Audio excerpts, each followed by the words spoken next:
Doctor Nishikant कोलगे हे सध्या centre for the study of developing societies CSDS या दिल्ली इथल्या ठिकाणी सहयोगी प्राध्यापक म्हणून आहे. त्यापूर्वी त्यांनी इतिहास विभागात सहाय्यक प्राध्यापक म्हणून काम केलंय आणि त्रिपुरा विद्यापीठाच्या सेंटर फॉर गांधीयन स्टडीजचे समन्वयक म्हणून ते 8 वर्ष काम करत होते. त्यांची PhD इतिहासात आहे आणि मानवता आणि सामाजिक विज्ञान विभाग, department of humanities and social sciences, IIT Madras इथून त्यांची PhD झालेली आहे इतिहासामध्ये.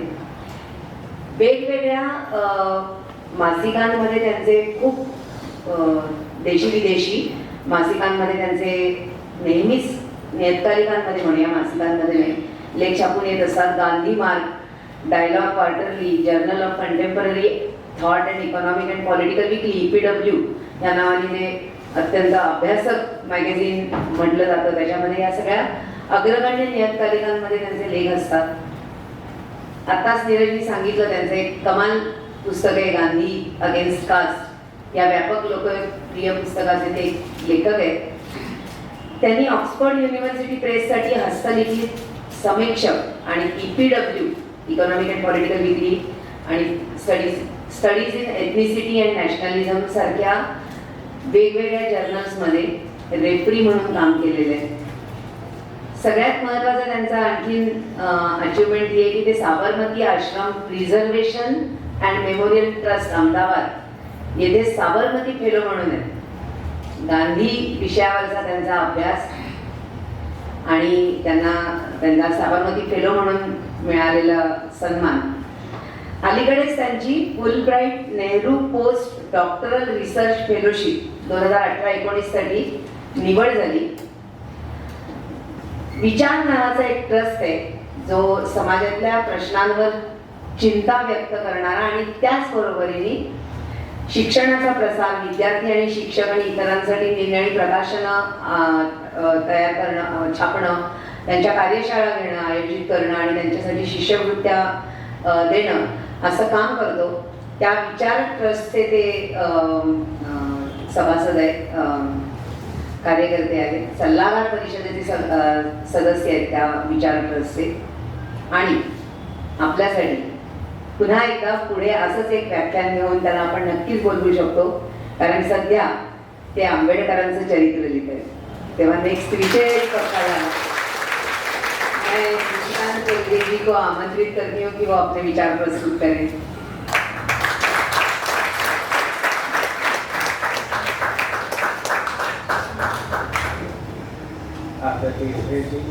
नीरज जी, मैं पहले प्रोफेसर अपूर्वानंद जी को धन्यवाद देना चाहता कि उन्होंने नीरज जी से मेरा परिचय कराया. नीरज जी को धन्यवाद मुझे आमंत्रित करने के लिए.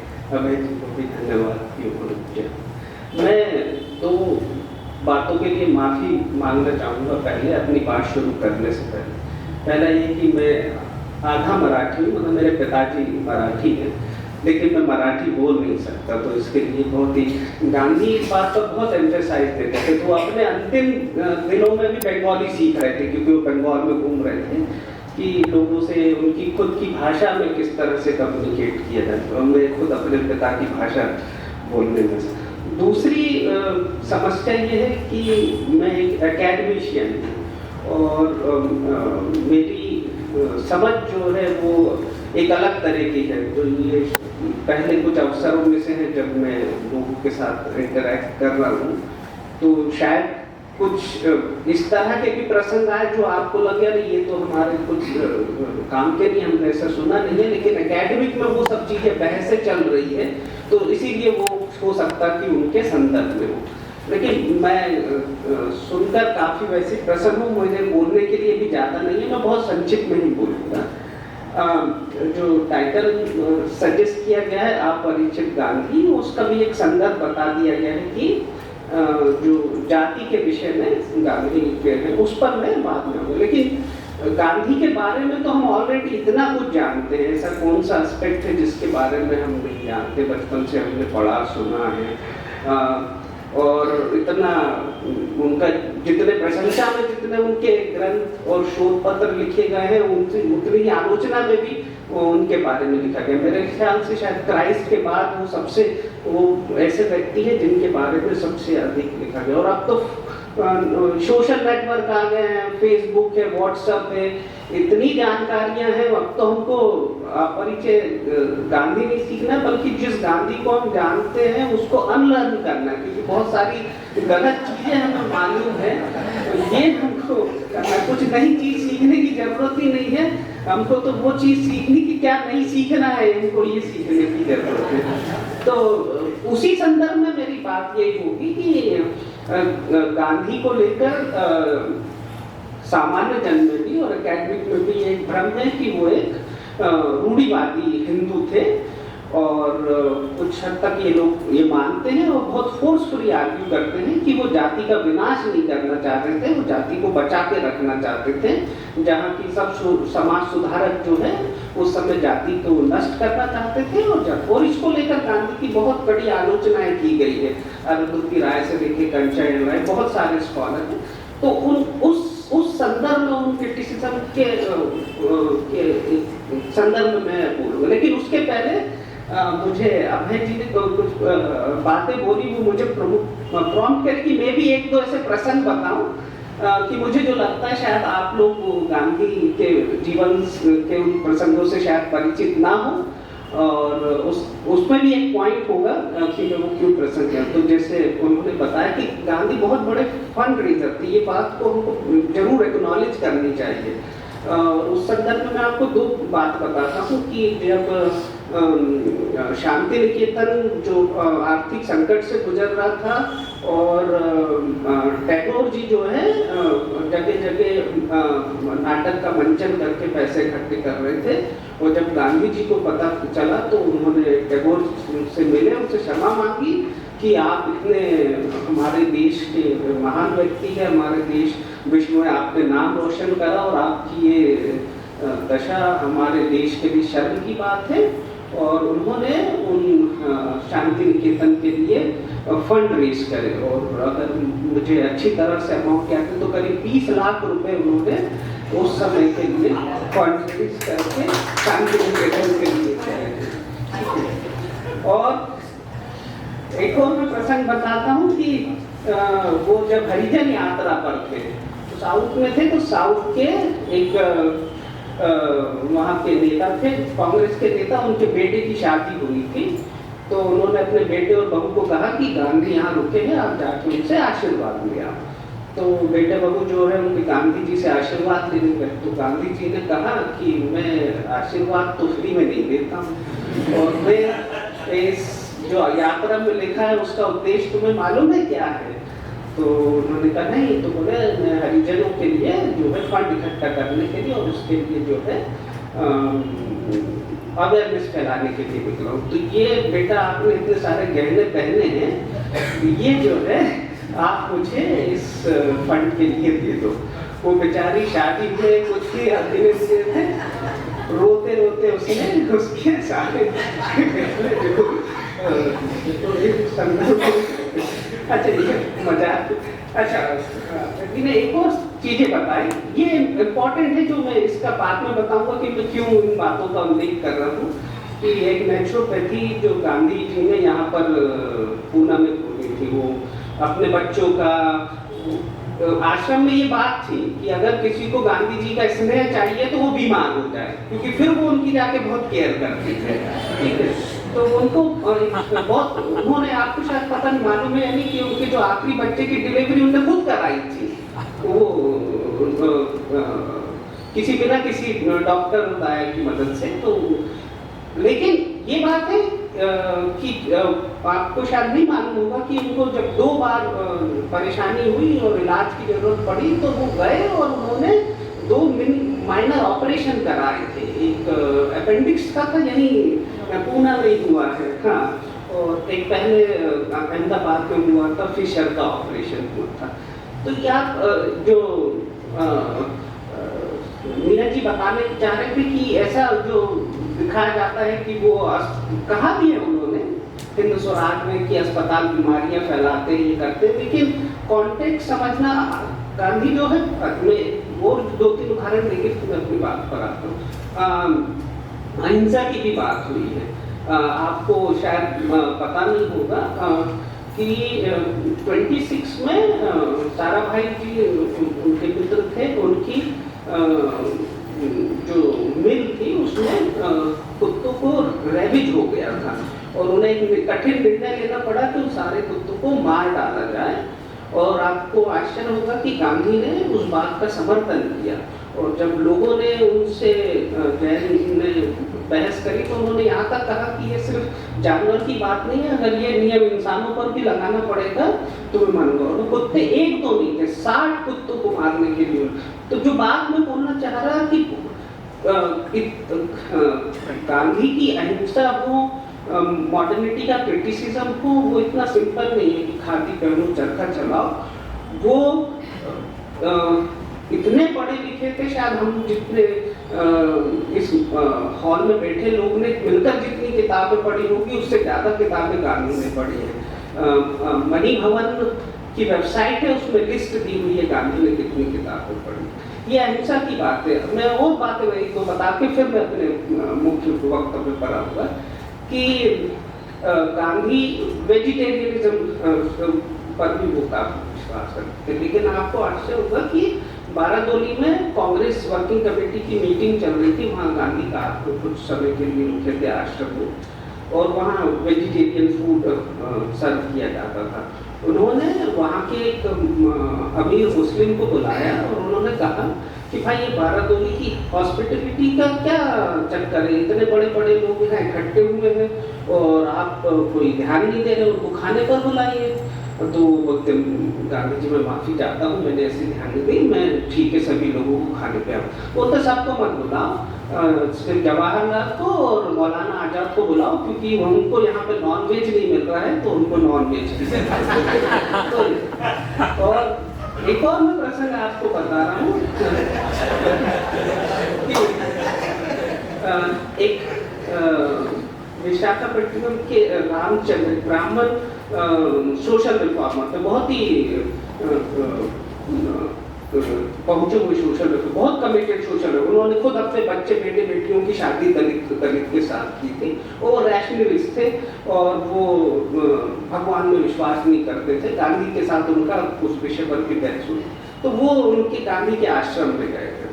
और गांधी के आश्रम में जो है ब्रह्मचर्य का नियम था कि सबको ब्रह्मचर्य का पालन करना पड़ेगा।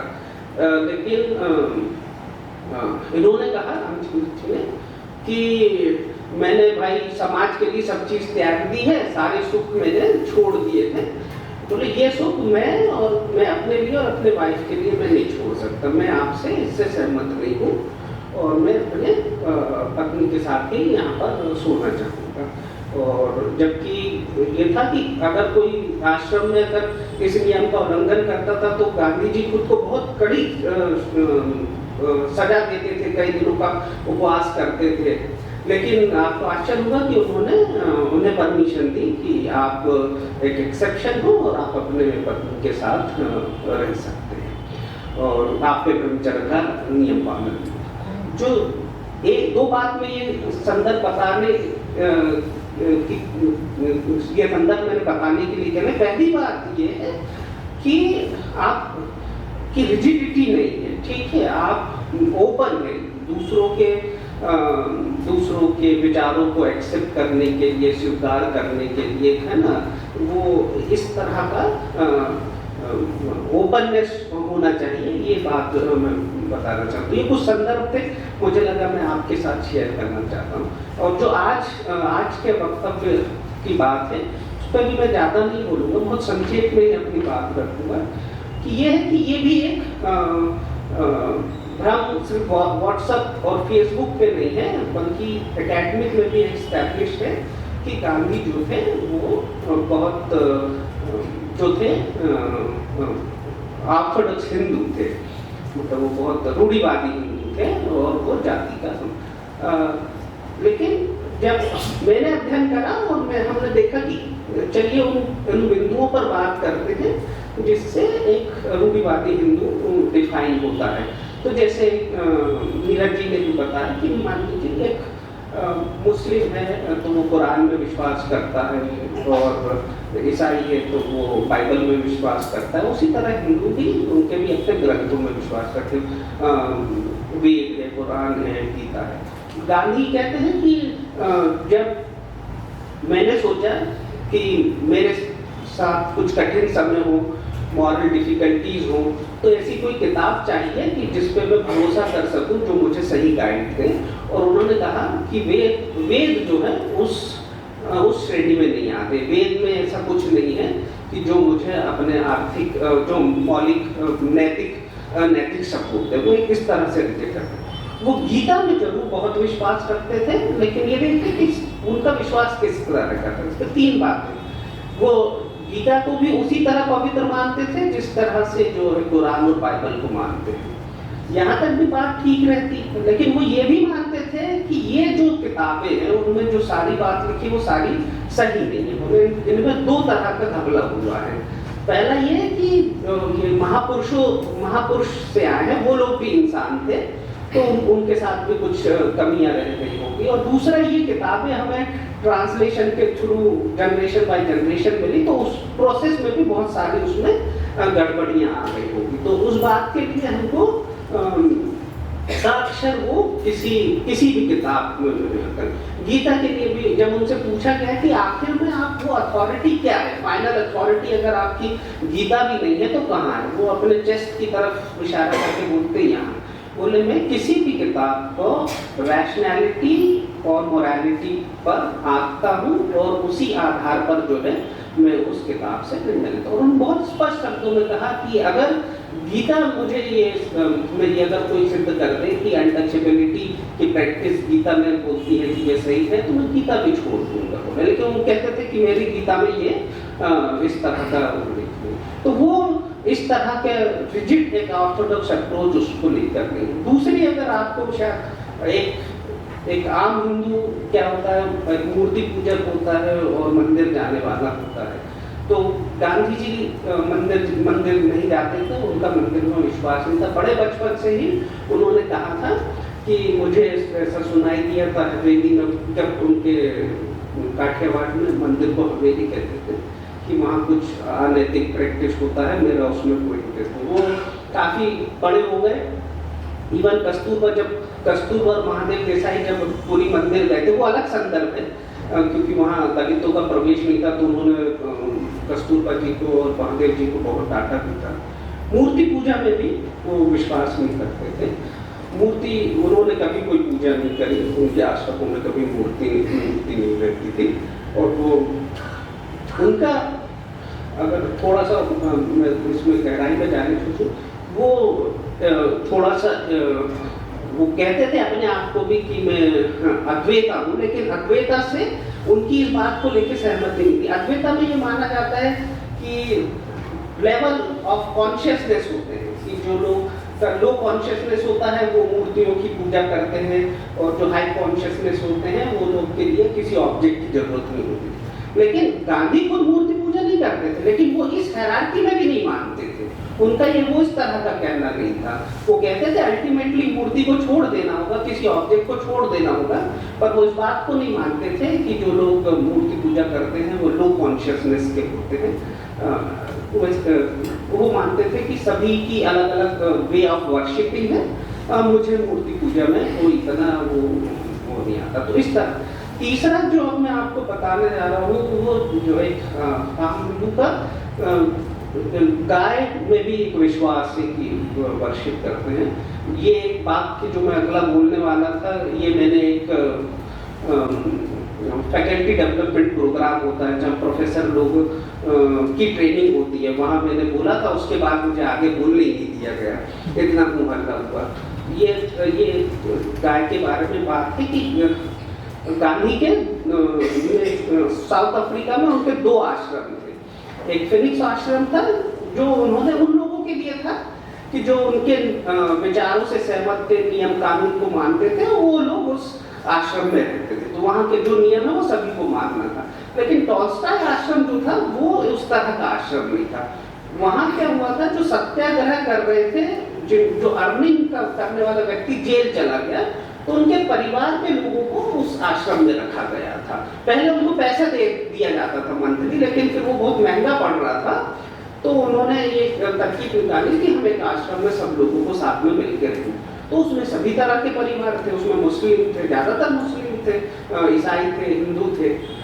अब बात दो आ गई कि गांधी पैसे भी कम थे, और दूसरा जो था कि गांधी वो भी थे, वेजिटेरियनिस्ट थे, लेकिन उन्होंने मीटिंग करी सब मेंबर की, और उन्होंने कहा कि अगर आप लोग बीफ भी मांगोगे तो आपको सर्व किया जाएगा, लेकिन ऑन प्रिंसिपल मैं मानता कि हमको वेजिटेरियन अपनाना चाहिए कि हमारे पास पैसे भी खर्च है। लेकिन ये बात उन्होंने कही है, उनकी किताब से मैं कोट कर रहा हूँ, सत्याग्रह साउथ अफ्रीका। वो कहते हैं कि अगर आप बीफ भी मांगोगे तो आपको हम सर्व करेंगे। लेकिन वो बाद में लिखते हैं किसी ने कोई नॉनवेज नहीं मांगा और किसी तरह का नॉनवेज सर्व नहीं किया। एक और मैं आपको इंसिडेंट बता रहा हूँ, ये गांधी के साबरमती आश्रम का है कि गो हत्या भी जो है एक हिंदू में बहुत बड़ा पाप समझा जाता है, ब्रह्म हत्या के बाद गो हत्या। लेकिन आश्रम में एक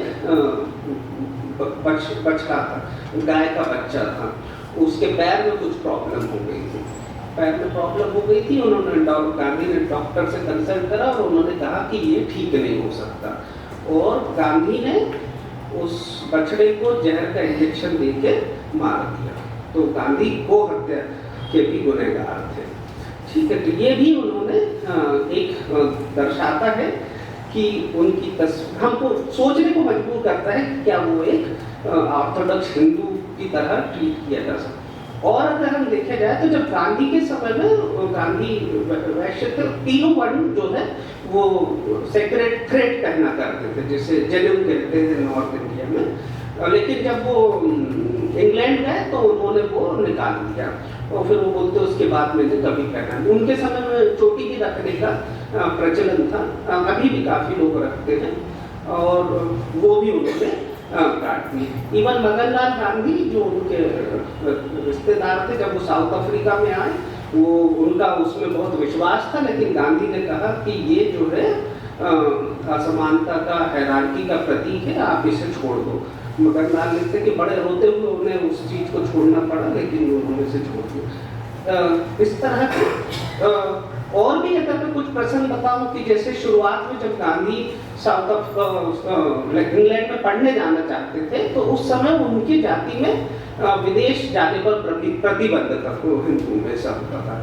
तो एक सभा बुलाई गई और गांधी से अपना ओपिनियन पूछा गया और उन्हें मना किया गया, तो उन्होंने साफ कह दिया आप मुझे जात बाहर कर दो, कुछ कर दो, मैं पढ़ने जा रहा हूँ। तो ये कुछ उदाहरण है, और भी मैं बता सकता हूँ कि वो जो हमको ये सोचने को मजबूर करते हैं कि जो व्यक्ति इस तरह से व्यक्तिगत जीवन में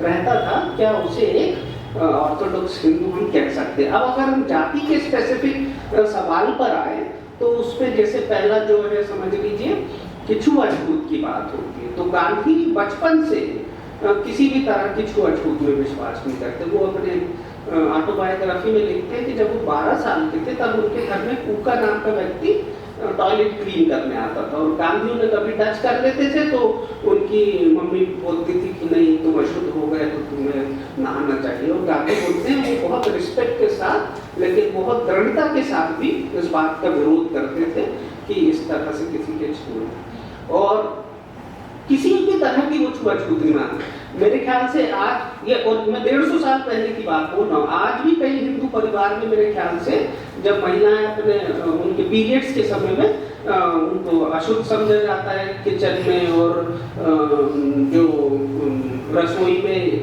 पूजा घर में प्रवेश नहीं करने दिया जाता, आज भी ये परिवार में। लेकिन गांधी 150 साल पहले जो है वो इस चीज को नहीं मानते थे, वो इस चीज की प्रैक्टिस नहीं करते थे। वो बोलते थे इसमें मेरा विश्वास नहीं है। और हाँ नहीं, बिल्कुल उनके लेटर की मेरी बुक में मैंने मेंशन करा है, वो इस बात को, इस तरह की भी छुआछूत को विश्वास नहीं करते थे। और अगर इसके बाद अगर हम और कास्ट के दूसरे लक्षणों पर बात करें, जैसे इंटर कास्ट डाइनिंग और इंटरकास्ट मैरिज में।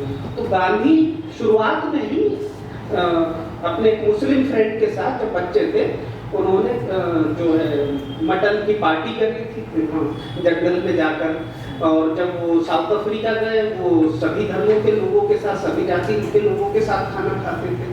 और साउथ अफ्रीका में भी वो जो एक बड़ा प्रसंग है जब कस्तूरबा जो है वो क्योंकि एक अनटचेबल क्लर्क था उनके घर में, उनके ऑफिस में, कभी कभी वो वहीं रुक जाता था, उन्हीं के साथ खाना खाता था। यहाँ तक कि वो क्रिश्चियन फैमिली में भी उनको इनवाइट करते थे तो वो लोग अपना नॉनवेज खाते थे, गांधी जी अपना उनके साथ वेजिटेरियन फूड खाते थे। उनको इंटर डाइनिंग में किसी तरह की कोई शुरुआत अपने जीवन के शुरुआत से लेकर अंत तक वो किसी सभी के साथ खाना। और मैं बार बार इस बात पर एम्फेसाइज करना, ये 150 साल पहले की बात है, ये अभी की नहीं है, तब ये चीजें बहुत रेडिकल हुआ करती थी। और इंटर कास्ट मैरिज की बात करें तो जब वो साउथ अफ्रीका में थे तो इंटर रिलीजियस मैरिज थी। उनके एक मित्र थे वो जूस थे और उन्होंने एक क्रिश्चियन लड़की के साथ शादी करी थी, और जो कोर्ट में जो थे विटनेस देने के लिए गांधी जी गए थे, और वो कपल 2 साल गांधी जी के साथ घर में रहा, और उसके बाद वो उनके आश्रम में भी कहीं साथ, उनकी वाइफ के साथ। और गांधी के बहस है, बहुत अच्छी किताबें हैं जो लोग गांधी के महिला के विषय में उनको पढ़ना चाहते हैं, मैक्स वेबर की किताब है, उसमें उसका संदर्भ है।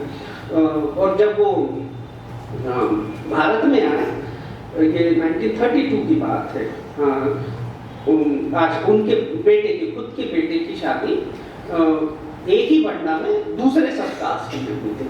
और उस समय जो वो बोलते हैं वो बहुत महत्वपूर्ण बात होती है। वो बोलते हैं कि बाहर लोग अभी इस तरह का सुधार को इनिशिएट करने के लिए तैयार नहीं है, ये रिस्पॉन्सिबिलिटी आश्रम की है कि इस तरह के इंटरकास्ट मैरिज को प्रमोट करिए। 32 की बात, सॉरी 27 की बात है। 32 में उनकी खुद के बेटे की, एक बेटे की शादी जो वो गैश है ब्राह्मण राजा जी की लड़की से, जो ब्राह्मण है उनके साथ वो करते हैं। उससे भी ज्यादा एक बात मैं आपको बताना चाहता कि उन्होंने एक अनटचेबल लड़की, लक्ष्मी नाम था उसका, उन्होंने गोद लिया था। जो पहला परिवार साबरमती में अनटचेबल आए थे वो उनकी बेटी को, उस बेटी के लिए उन्होंने, गांधी ने खुद व्यक्तिगत रूप से एक ब्राह्मण लड़का ढूंढ के शादी करी की बात करूँ। 45 में जाकर वो ये कहते हैं कि मैं किसी भी शादी में ब्लेसिंग, अपनी ब्लेसिंग नहीं दूंगा यदि उसमें से एक पार्टी जो है वो दलित ना हो। और अगर आप इतने संदर्भ हैं, और अगर आप उनके आश्रम की भी बात करें, उनके आश्रम में किसी भी तरह का ऐसा कोई एक्टिविटी नहीं होती थी जिसके आधार पर ये कहा जाए कि ये किसी जो है रूढ़िवादी हिंदुओं का आश्रम है। किसी भी तरह की एक्टिविटी नहीं होती। वहाँ पर श्रम का विभाजन भी इक्वल था, सब महिलाएं पुरुष सबको काम एक जैसा काम करना पड़ता था रूटीन बेसिस पे। वर्णाश्रम की तरह डिवीजन नहीं था कि कुछ लोग हमेशा के लिए ये करेंगे, कुछ लोग वो करेंगे। पुरुष लोग भी खाना बनाने का काम करते थे, महिलाएं लोग भी जो है श्रम का, खेती में काम करती थी, टॉयलेट धोने का काम तो सभी लोगों को करना ही पड़ता था।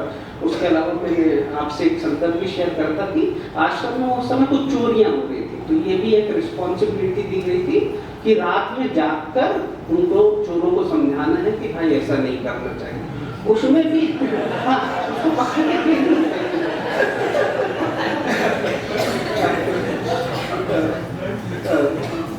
इसके लिए भी जो महत्वपूर्ण बात मैं आपको बता रहा, उसके लिए भी महिलाओं की भी ड्यूटी लगती थी।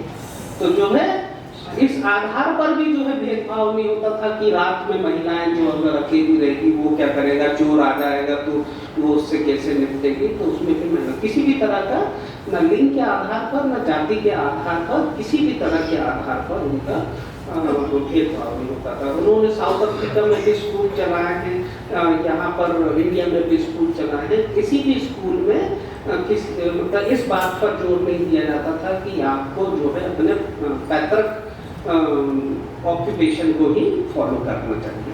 तो ये सब जो है फैक्ट बहुत कम लोगों को मालूम है, एकेडमिक भी ये सब लोग नहीं जानते हैं। उसके कारण जो है ये पिक्चर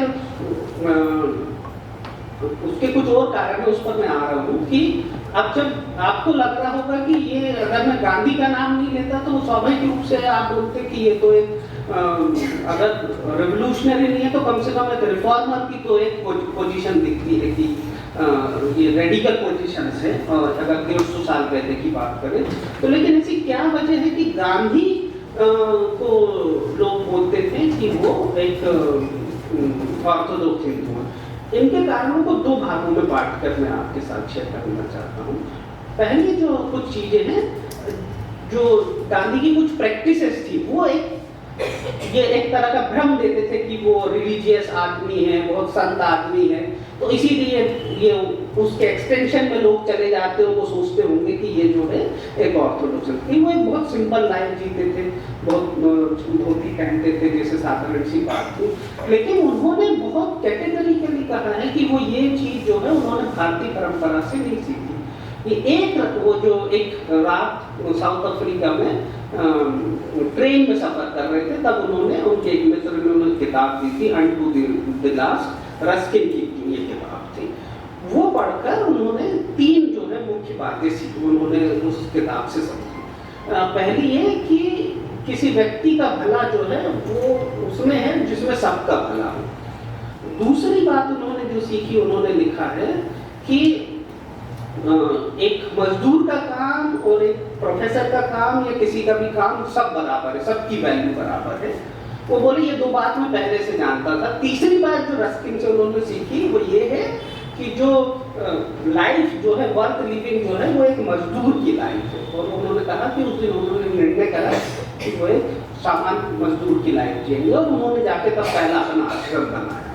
तो उनकी जो सिंप्लिसिटी है, वो जो भ्रम देती है कि वो एक संत आदमी है, भारतीय परंपरा में जो साधुओं के वो आता है, वो मेरे ख्याल से वो उस तरह से नहीं है। इस कारण की गलत फहमी। दूसरी जो समस्या होती है कि वो वेजिटेरियन थे, तो उससे भी ये मैसेज जाता है कि वो जो है ये इस तरह की हिंदुवादी विचारों में विश्वास रखते हैं।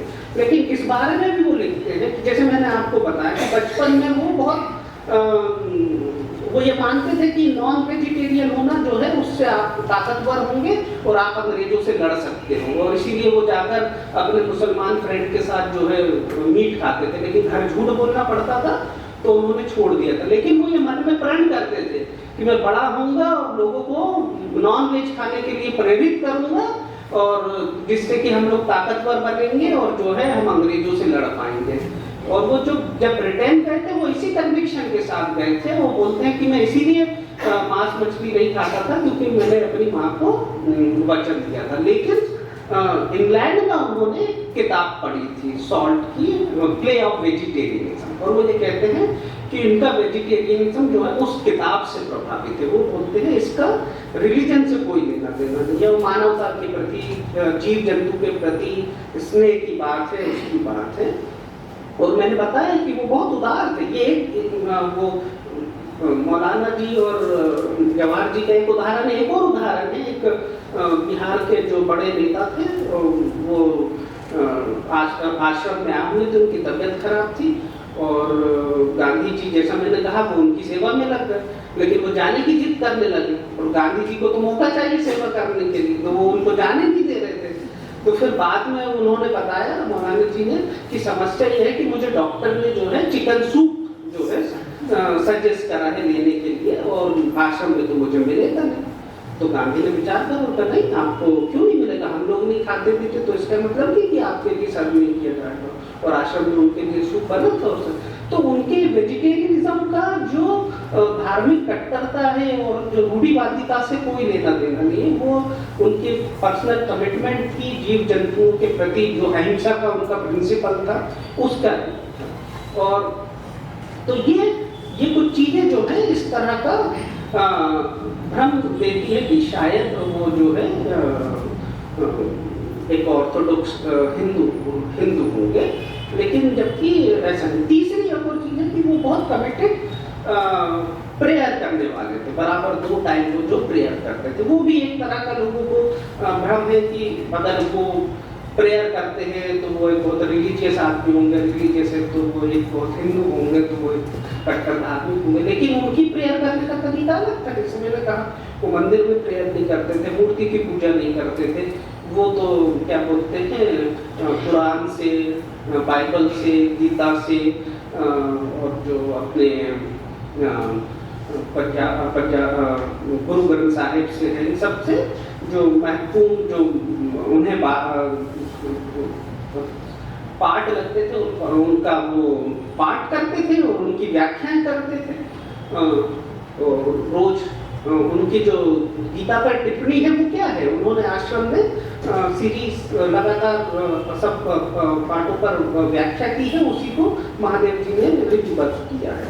तो उनकी प्रेयर और राजनीतिक विषय पर वो भाषण दिया करते थे। उनका प्रेयर करने का तरीका जो बहुत जुदा है और ये बहुत मुश्किल है कि हिंदू परंपरा में उनका कोई पैरल मिल पाए। तो ये जो कुछ चीजें मुझे लगता है कि गलत तरीके से समझी गई है, उसके कारण एक भ्रम होता है। ये तो मुझे लगता है पार्शली रिस्पॉन्सिबल है, लेकिन मुख्य रूप से जो रिस्पॉन्सिबल है वो ये है कि गांधी खुद बोलते थे, वेरी कैटेगरिकली वो कहते थे कि मैं जो हूँ सनातनी हिंदू हूँ, और एक बार नहीं, वो रिपीटेडली कहते थे कि मैं सनातनी हूँ। वो बार बार कहते थे कि मैं कास्ट में विश्वास करता हूँ। कास्ट जो है बहुत अच्छा इंस्टीट्यूशन है, इसी ने जो है हिंदू धर्म को बचा के रखा है। काफी कम से कम 10 से 15 साल तक वो लगातार इस बातों को वो कहते थे। अब ये है बात, यही आ जाती है कि वो ऐसा क्यों करते थे। अगर आप एक तरफ उनका व्यक्तिगत जीवन देखें तो वो ऐसा लगता है कि वो तो जाति के सारे बंधनों को तोड़ देना चाहते हैं, वो किसी भी तरह के बंधन में नहीं बंधना चाहते और समाज को भी उससे मुक्त कर देना चाहते हैं। लेकिन ऐसी क्या वजह है कि वो जो इन बातों को करते हैं। यहाँ पर मैंने कुछ अनुमान लगाए थे, उनके आधार पर मेरे दो बातें। पहली बात तो ये थी, वो इसीलिए बार बार कहते थे कि मैं ऑर्थोडॉक्स हिंदू, क्योंकि इस क्लेम को जो ऑर्थोडॉक्स हिंदू वो लोग नहीं मानते थे। उस समय के शंकराचार्य जो ऊंची जाति के रूप में, यही पुणे में जब वो हरिजन यात्रा पर निकले थे तो उनके ऊपर बम से अटैक हुआ था, वो भी ऑर्थोडॉक्स हिंदू लोगों ने किया था। तो इस बात को असर्ट करने के लिए कि मैं जो एक हिंदू हूँ और मैं जो आपके धर्म का नाश नहीं करना चाहता हूँ, इस बात को असर्ट करने के लिए वो बार बार क्लेम करते थे। और मेरा जो मानना है, जो मैंने किताब में आर्ग्यू करा डिटेल में, अगर आपको समय मिले तो, कि वो ये समझ गए थे कि जो है अभी जो तथाकथित उच्च जाति के वर्ग के लोग किसी रेडिकल रिफॉर्म के लिए अभी पूरी तरह तैयार नहीं है। और अगर उन्होंने बड़े सुधारों की बात सीधे करी, बड़े सुधारों की बात अगर सीधे करी तो उनके जो है रिफॉर्म मूवमेंट को एक्सेप्ट नहीं किया जाएगा। इसीलिए उन्होंने डिसाइड करा कि वो स्टेजेस में धीरे धीरे जो है चलेंगे लोगों से। जैसे मैं कुछ 2 उदाहरण दूंगा। जैसे शुरुआत में वो 1915 से 20 तक के बीच में बोलते, मैं आपसे ये नहीं कह रहा कि हिंदुओं के घर जाके खाना खाओ, दलितों के घर जाके खाना खाओ, उनके साथ शादी करो, उनको मन दे। मेरा ये कहना है कि आप ये मत मानो कि किसी को छूने से आप अछूत हो जाते, बस इतनी सी बात में आपसे बोलता। लेकिन जब 20 में वो नॉन कॉपरेशन मूवमेंट स्टार्ट करते हैं और वो नॉन कॉपरेशन मूवमेंट स्टार्ट करते हैं और वो एक तरह की एक्सेप्टेबिलिटी जनता में पाते हैं, उन्हें लगता है कि वो जनता से और डिमांड कर सकते हैं, तो फिर वो जाकर वो ये डिमांड करते हैं कि कांग्रेस के द्वारा जितने भी स्कूल खोले गए हैं उन सभी में जो है जब तक दलित बच्चे को पढ़ने के लिए एडमिशन नहीं मिलेगा, मैं नहीं मानूंगा कि अनटचेबिलिटी जो है खत्म हो रही है। 27 तक आते आते वो कहते हैं कि ये पर्याप्त नहीं है, जब तक उनको मंदिरों में प्रवेश नहीं मिलेगा मैं ये नहीं मानूंगा कि अनटचेबिलिटी खत्म हो रही है। तो वो धीरे धीरे वो चाह रहे थे कि लोग उनके रिफॉर्म को एक्सेप्ट करें। अगर वो उन्होंने सोचा कि मैं सीधे शुरुआत में ही अगर मैं बहुत रेडिकल रिफॉर्म की बात करूंगा तो इस बात को कोई एक्सेप्टेंस नहीं होगा और किसी तरह का कोई भी रिफॉर्म नहीं हो पाएगा। इसीलिए मुझे लगता है कि उन्होंने ये एक तरीका अपनाया। इसीलिए 45 के बाद जाकर वो जो रेडिकल रिफॉर्म की बात कर रहे थी, ऐसा जो आज भी बहुत मुश्किल है, उसके लिए कई आप देखते हो हत्याएं हो जाती है, कि उन्होंने बहुत साफ कहा मैं किसी भी ऐसी शादी को आशीर्वाद नहीं दूंगा जिसमें से एक जो है दलित नहीं होगी। और उन्होंने अपने खुद के सेक्रेटरी महादेव देसाई के बेटे की जब शादी हुई है, उन्होंने उस शादी को अटेंड नहीं करा और उसको आशीर्वाद नहीं दिया, क्योंकि कहा कि इसमें जो है कोई इंटरकास्ट मैरिज नहीं है।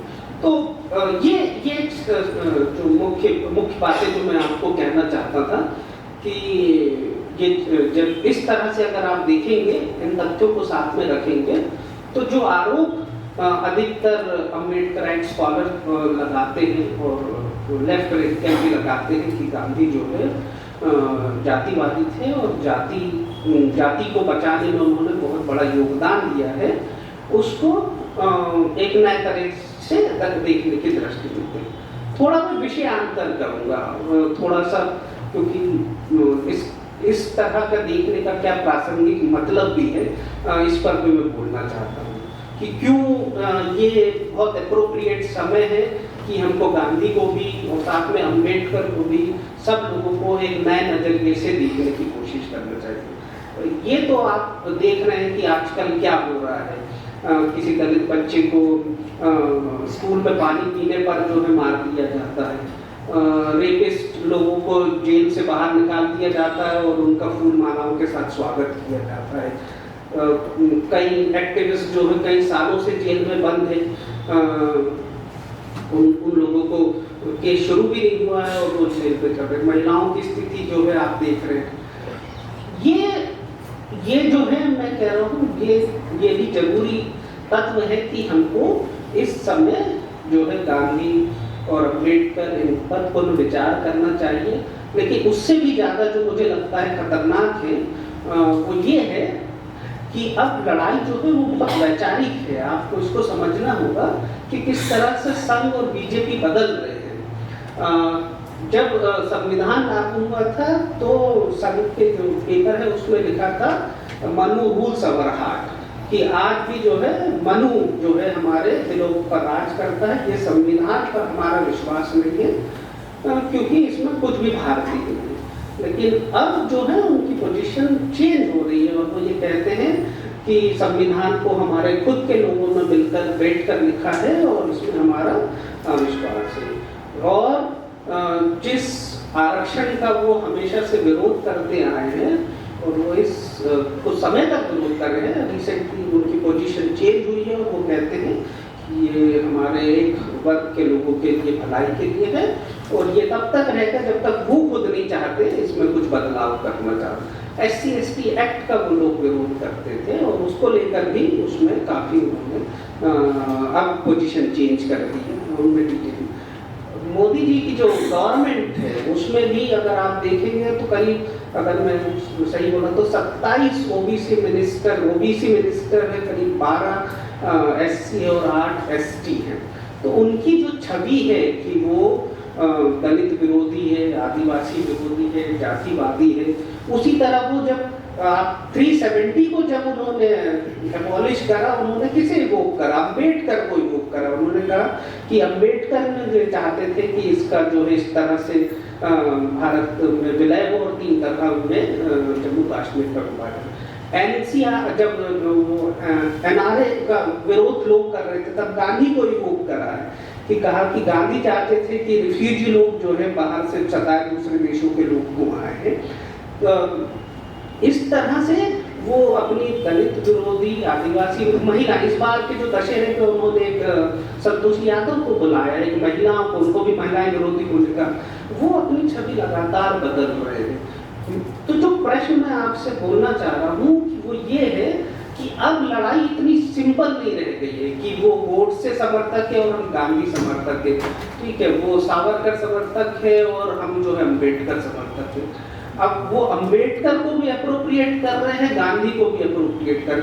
अब प्रश्न ये है कि हमको ये दिखाना है कि हमारा गांधी उनके गांधी से अलग कैसे है, हमारा अम्बेडकर उनके अम्बेडकर से अलग कैसे, और हमारी, तो ये वैचारिक लड़ाई है, मूल्यों की लड़ाई है। ये अब जो बात इतनी सिंपल नहीं रही कि आप ये कहें कि हम दलित के लिए खड़े रहते हैं तो वो दलित विरोधी, इससे बात नहीं है। वो रिप्रेजेंटेशन जो आप दे रहे हैं वो रिप्रेजेंटेशन तो वो भी देने के लिए तैयार है। तो ये मूल्यों की लड़ाई है। आपको स्पेसिफिकली बहुत क्लियरली ये मैसेज जाना चाहिए कि आप किन बातों के लिए खड़े हो। आप जिस समानता की लड़ाई लड़ रहे हो वो हिंदू एकता से किस तरह से अलग है। आप जिस भागीदारी की बात कर रहे हो वो सबका साथ, सबके विकास के साथ किस तरह से अलग है। इसको बहुत मेरे ख्याल से क्लियरली रेखांकित करने की जरूरत है। और इस संदर्भ में मुझे लगता है कि गांधी और अम्बेडकर को नए सिरे से परिभाषित करने की जरूरत है। गांधी अम्बेडकर में भी कुछ विवाद है। मैं बस 2-3 बात बोल के, मुझे लगता है इतना कभी लंबा मैंने कहीं बोला भी नहीं है। मुझे लगता है इतने लोगों की कैपेसिटी भी नहीं रहती है सुनने की। 2-3 छोटी सी बात बोलकर तो गांधी अम्बेडकर में विरोध थे, दोनों की अलग तरीके थे।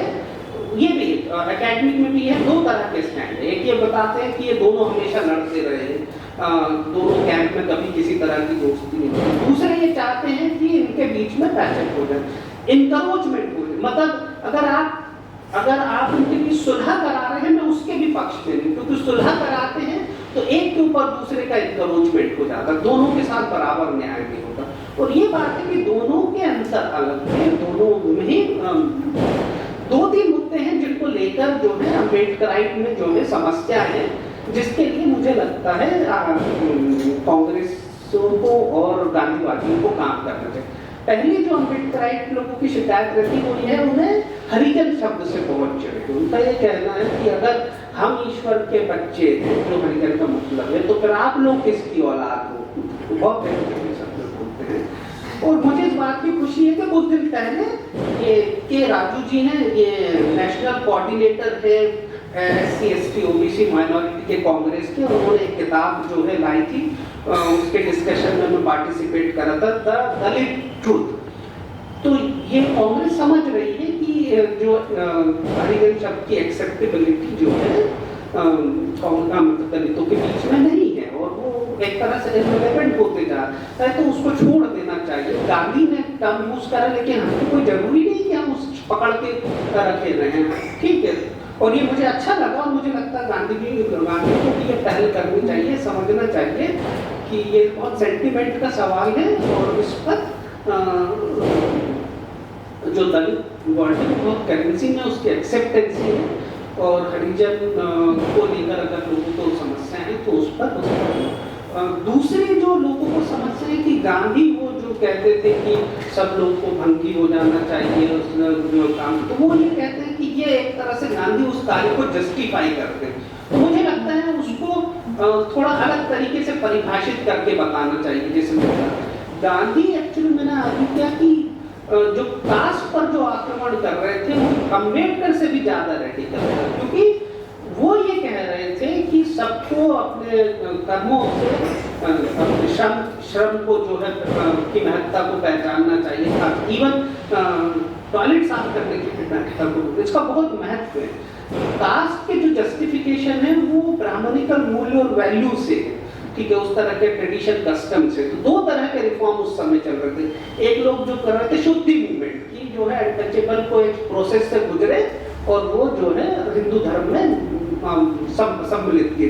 गांधी बोलते मैं इसमें विश्वास नहीं करता, और ये तो अपर कास्टों को अपना एरोगेंस छोड़कर जो है नीचे आना चाहिए। इसको समझने की कोशिश है कि ये जो है ब्राह्मणिकल वैल्यूज का रिजेक्शन, ब्राह्मणिकल आइडियोलॉजी की रिजेक्शन की बात वो कर रहे हैं, वो इसके द्वारा वो ये बताने की कोशिश कर रहे हैं, और ये बहुत रेडिकल पोजीशन है, इसको ठीक तरह से समझाने की जरूरत है। तीसरी जो मुझे लगता है जो सबसे ज्यादा प्रॉब्लमेटिक है वो है पूना पैक्ट को लेकर। ये इसका काफी श्रेय जो है काशीराम जी को जाता है। उन्होंने किताब लिखी थी चमचा एक, और उन्होंने इस चीज को डिफाइन करा बाबा साहब के बाद कि जो है पूना पैक्ट में गांधी ने जो है अम्बेडकर के दलित समुदाय के साथ बहुत जो है जाति करी। और मेरा व्यक्तिगत अभी मैं वो डिटेल में जाना नहीं, अम्बेडकर को भी पोजीशन उसको लेकर बहुत क्लियर नहीं थी, लेकिन वो मानते थे बाद में कि पूना पैक्ट के साथ। लेकिन ये मैसेज जाना चाहिए, इसको क्लियरली बोलना चाहिए कि ये जैसे ये जो मैं पेपर लेकर साथ में स्वजय विश्वास है, उन्होंने इस बात का स्टडी करा है। इसको मैं थोड़ा सा माफ कीजिए, ये थोड़ा आखिरी है, इस पर थोड़ा सा समय लेके मैं बोलूंगा। अच्छा मैं भी नहीं तो हाँ हाँ हाँ मैं तो जो बात यह है कि दो तरह के इलेक्टोरेट थे।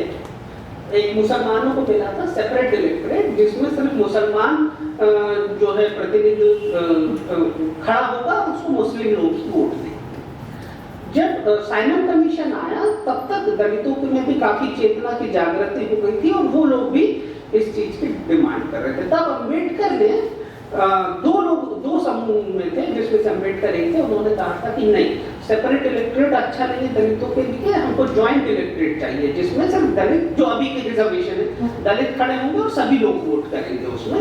क्योंकि उसमें बोले अगर सेपरेट इलेक्टोरेट में अगर आप करते हो तो जो आपका कोटा मिल गया वो मिल गया, मेजॉरिटी फिर आपके साथ कोई कंसर्न नहीं रखती कि आपका कोटा फुल हो गया है और इसीलिए आप, तो उनका कहना यह था ज्वाइंट इलेक्टोरेट में अनटचेबल का हर सीट में से रहता है, तो गवर्नमेंट उनके प्रति मोर केयरफुल रहेगी, ये उनका स्टैंड था।